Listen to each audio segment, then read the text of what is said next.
To our fall book study, Row, Row, Row Your Boat, a guide to living life in the divine flow.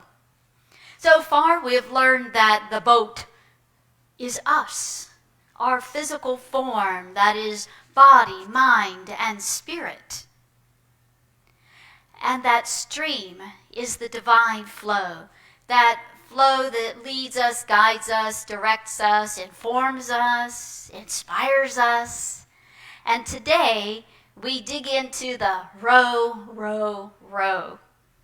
So Steve shares the idea that we have oars that we use to propel ourselves in one direction or another, and those oars represent our free will. So I want to pause for a moment to talk a little bit about will. Unity co-founder Charles Fillmore says that will is our innate ability in life that draws us always forward to the completion of what we have determined to be our goal. That's our will. It's our intention coming into manifestation. And it does it with active participation from us. Nothing happens if we don't move, if we don't put feet to our faith, action to our lives, and carry ourselves forward. And we may have set our intention for the day, and when we focus our will, we notice that serendipitous things happen. If there's people that we need to see, oh, they're at the other end of the phone. They've called us. We see them at the grocery store or wherever. We use our power of will to set that intention and to notice when everything shows up. But sometimes we in our human condition can overuse our will and become willful. We see that in toddlers who want a toy at the store and mom or dad has to say no or chooses to say no. We see the willfulness of the desire for that toy. I apologize to you, Sean, in advance, but we see that in our teenagers as not in you, I'm certain, but we see that as teenagers are doing what teenagers are supposed to do and find themselves, to find their own identity that is separate from family, separate from mother and father and siblings. But sometimes it looks pretty willful. And we see that in adults who must have their own way, whether it's choosing a movie, a restaurant, or how the project goes at work. We see that. And if we're really courageous and if we're really being honest, we see that willfulness in ourselves. It's just that we haven't tempered that gift of will that is so useful in carrying us forward. We see that willfulness in those moments when we're living outside of the divine flow, when we're not pausing to hear that still small voice, when we're trudging on towards our goal, leaving people in our wake, just doing it our way without consideration of others. When we allow our thinking to go unchecked, to go unnoticed, to go untended. We might notice a thought that's not productive, but we just let it go anyway. So Unity teachings remind us that misuse of our free will is the cause of our suffering. It's what causes us to be in pain. So how do we use our free will? Because it's not giving up, and how free is our free will? Giving up peace of mind for chaos, giving up harmony for turmoil, giving up tranquility for suffering. when we overuse our will, we give up those precious commodities in life for probably what we don't want. The suffering, the chaos, the turmoil, the things that we probably don't want in our life. So it seems to me it's a very high price to pay for willfulness. We get to choose how we use our will. And as we row, we are constantly making choices every moment of the day. Just think of the choices that you've made this morning since you've opened your eyes. You've made many, many choices. And it's always a compromise. One thing for another. Now, I'm a kayaker. So if I choose to go out in the ocean towards the dolphins, I might miss the sea turtles close to the shore. And if I choose the sea turtles, then likelihood I'm going to miss the dolphins. If I choose in my travels to go west, I'm going to miss the adventures of east, and vice versa. It's a choice. So we make our choice and we go forward. Because there's another day to kayak or travel, and I might see dolphins on another day, or I might see sea turtles. It's one or the other. One is better than the other. They are all of great value. So we make our choice without lament, and we go in the direction of our choices, knowing that there are outcomes. There is cause and effect for every choice. There are consequences for every choice. And by consequences, it might mean we have a great experience. A consequence isn't a negative experience as we often think it is.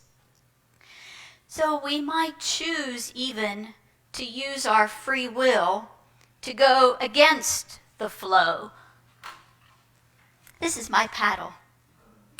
The first thing I want to share is that I have a tether on my paddle. And you only have to lose your paddle once. Because then you know the importance of exercising your will when you don't have will. When you've given up your will to the whims of another. So I have a tether. And my paddle is very light. It's very easy. I can hold it with a finger or two. And when I paddle against the current, I'm working really, really hard. Oh my gosh, 10 minutes of paddling against the current, I'm exhausted. I'm worn out. And anyone who does any paddling knows that to be true. Sometimes I paddle just to keep from going backwards. So we have to use our will to keep us going forward. And when I choose to go with the current, it's an easy breezy. My paddle sits effortlessly just to keep me on the straight and narrow. It's effortless. It's easy. I can sit back, I can relax, I can enjoy the flight of the eagle overhead. I can enjoy the flowers that I see on the shore, the occasional alligator when kayaking in Florida. It's a beautiful experience. And so it is when we live in the flow of life, when we choose to go with the stream. Life can be easy breezy. And it is not meaning that nothing unfortunate happens. Because even in an easy breezy life flow, always in the divine flow, life happens. Stuff happens. And here we are to deal with it. But when I'm living in the flow, when I'm consciously listening to that still small voice, when I have planted that seed, that mustard seed of faith, I know that while an experience might feel unfortunate today, I know that there is purpose in it. I know that this experience will grow me. It'll grow my relationship with the divine much more deeply, more richly. I know that I will become more intimate with my true self. I will see myself in new ways. I know that I develop a greater awareness of spiritual strength and the power of that, to call that into action. And I'll see my resilience. I keep building on that resilience. I will also build greater evidence of the joy, of the peace, of the harmony that is in life when we live in that divine flow. It's a living example of trust, of trusting the divine. Steve, the author of Row Your Boat, poses several questions in this chapter. I think they're fabulous questions. And the first one is, do you really want to go where you say you want to go? I don't know about you, but when I was a freshman in high school, I had no clue where I wanted to go, what I wanted to do. I just wanted to grab my bike and go out into the woods after school or on the weekend. What I wanted to do with the rest of my life? No clue. But my guidance counselor said, well, until you decide, you'll be in my office every day until you are on the college prep track. So I said, okay, well, let's do it. Let's get me on the college prep track. So our will has to be ours. It can't be somebody else's. My parents had aspirations for me. They're sorely disappointed until now. They've had aspirations for my sisters. They might be disappointed. Our will and how we live has to be our own. It can't be somebody else's will for us. And big secret, nobody else knows your path. That's your path, your divine path. Only you can know it. And that path is revealed moment by moment through all of our lives. As a teen, as a young adult with families, as an elder, that path continues to be revealed. Sometimes we might be enticed into the direction of the bling and the baubles and the bigness of the world. Ever get sidetracked by the ways of the world? We might only find that our heart really wants tranquility and quiet and peace, away from the world. We might find ourselves moving in a direction that is not congruent with our inner life. If we live a life that's contemplative and quiet and introspective, we might not make it as a disc jockey in a nightclub on Friday and Saturday night. So our direction of our will has to be in harmony with who and what we really are. And sometimes we take the safe and easy path when we know our heart's desire is to go big or go home. And we have to listen to that. We have to use our will to guide us there. And one of the first tasks to live life in that divine flow is to get real and to get honest with ourselves, with this human self, to acknowledge the desires of the human, and with our divine self, to acknowledge the desires of spirit that wishes to express as us, as uniquely as us, so that our inside is always in harmony with our outside, so that we can live in that peace, so that we can live the vitality of who we are. And the second question Steve asks is, are we paying attention to what's going on around us? Do we see the signs, even if it's a big billboard like Steve saw in his story, giving us information? Do we attune to the signs that are in the world? Or do we simply walk on by those guideposts that assure us that we're making progress in the right direction? Do we see them? Do we carry them with us? Do we move towards the next assurance that we're moving in the right direction? The universe is always informing us.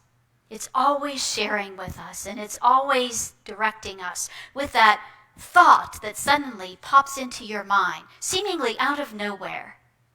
Take that as a message from the universe. Take that as a cue that you're on track, or maybe you need to veer left or right. Take it as a message. That still small voice. With practice, we can hear it when it's still and small rather than when it's booming and shouting. That still small voice tells us. It might come as an image that appears. Pay attention. It might be a sensation that we get, a little vibration inside of us, assuring us, yes, we're right. People show up in our lives seemingly out of nowhere. We've all had that happen. Those are sure signs that we're on the right track. Someone might suggest a book or a musician or a piece of art for us to see and enjoy. That is a clear and present message. We're on the right track. The resources that we need are made available to us before we even ask. This happened yesterday. I received a package from AT&T, who is my provider. And in the package was a cell phone. I thought, oh my goodness, I didn't order a cell phone. Where did this come from? So I immediately called AT&T. And their information says that my current cell phone is a 3G, which will no longer work on a specific date. And so they sent me a complimentary phone, not an iPhone, but a really swell phone, to replace it. And I thought, well, I don't need a phone. My phone isn't 3G, so I took the cover off of my current cell phone, and this is what the back looks like. There are thousands of little cracks and little chunks of phone missing.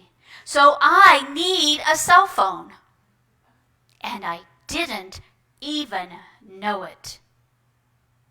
I took the back off to see if this was a 3G phone, and this is what I found. Evidence that I need a cell phone. So the universe provides even before I knew I had a need. So guess what they're going to do? They're going to let me keep the phone. They're going to let me use it.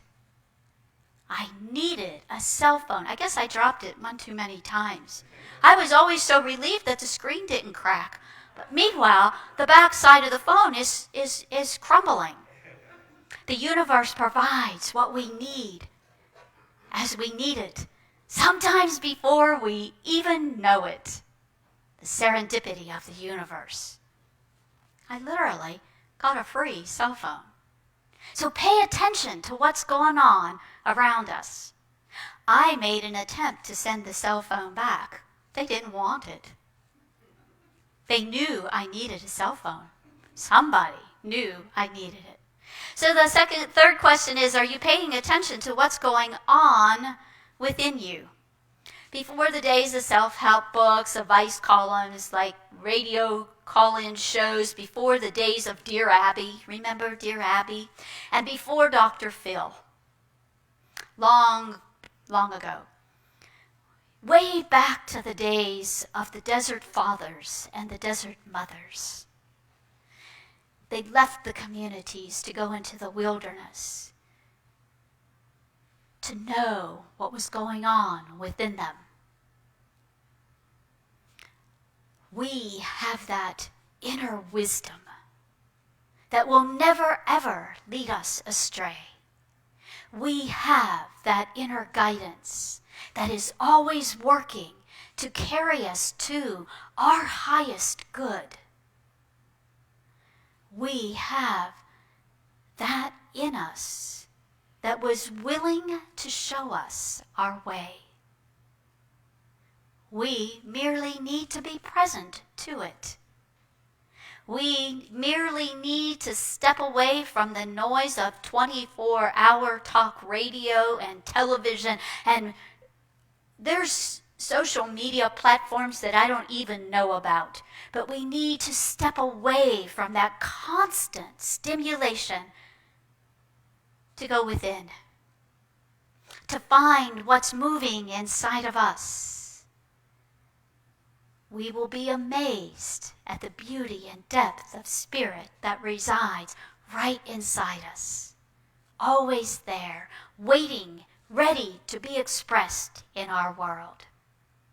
That's what's moving inside of us when we step away and go within.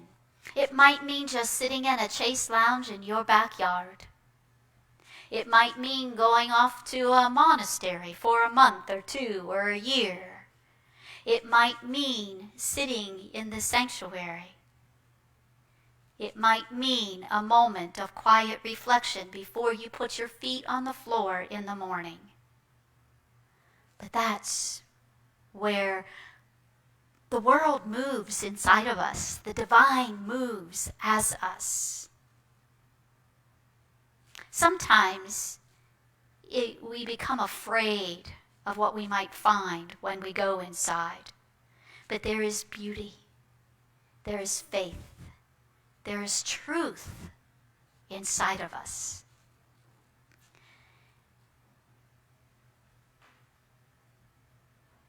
When we go inside, we get to find out who we really are. We get to find out who we are to be in the world. But the fear stops us. Know what our feelings are. In a moment where we feel fear, it's important to recognize that. Is that fear keeping us from impending danger? Is that fear merely our ego telling us that we're not enough? Telling us we can't accomplish? Telling us, why bother? Telling us, oh, nobody needs that. So discerning what that fear is about so that we can move forward, so that we can be brave, so that we can live from within outward. And the fourth question is, are you willing to let go of what you think you know? The day came when I realized I don't know very much. I don't know very much. And on that same day, I realized there's a whole lot of things I believe. So to discern what you know to be true versus what you believe. And I would like to add a question to that. Are you willing to give up what you believe today for a greater truth for tomorrow? Are you willing to change what you believe? So our wisdom and our beliefs are informed by family. Generations of family have informed us of who we are. Sometimes it's not quite so accurate. Even though it's shared in loving, kind, and generous ways, society, our community has informed us. Our institutions have informed us. Our schools, our churches, our government has informed us of a lot of who we are and what to believe. And so I say that even free thinkers may not be thinking so freely with all of that being fed. So willingness to let go of our attachment to what we believe in this moment to allow our minds to be fertile ground for a new thought, a new belief, a new wisdom, or a new truth. And the final question is, do we even know what effortless looks like? When we say that when we're in that flow of life, life is effortless. So do we even know what effortless means? Has anyone ever heard the saying, life is tough and then you die? There's some laughs. Yes, people used to say that. Life is really tough and then you die. It's not very uplifting. It's not very optimistic. And it's a perspective that is really downtrodden. And life can be effortless in living from that inner guidance and following that divine flow. Remembering that when we do, we know that challenges are part of life, just as joy is part of life. And we can carry ourselves with our free will, with our oars. We can paddle ourselves to our highest good. It's important to recognize in those moments of challenging that we are always on a path to our highest good. We might face storms. Being out on the ocean in a vulnerable little kayak and a storm comes up, it can be pretty intimidating, overwhelming, and downright scary. There's a lot of energy that goes into that. And yet, in the quiet waters, paddling is effortless and easy, just as life can be. Those times that we can sit back and savor the goodness and the abundance that is all around us, that is all within us in this life. So you know how it goes. The left hand over your right arm, right hand over your left arm, and give yourself a big old squeeze. You have been loved and hugged by me. Namaste.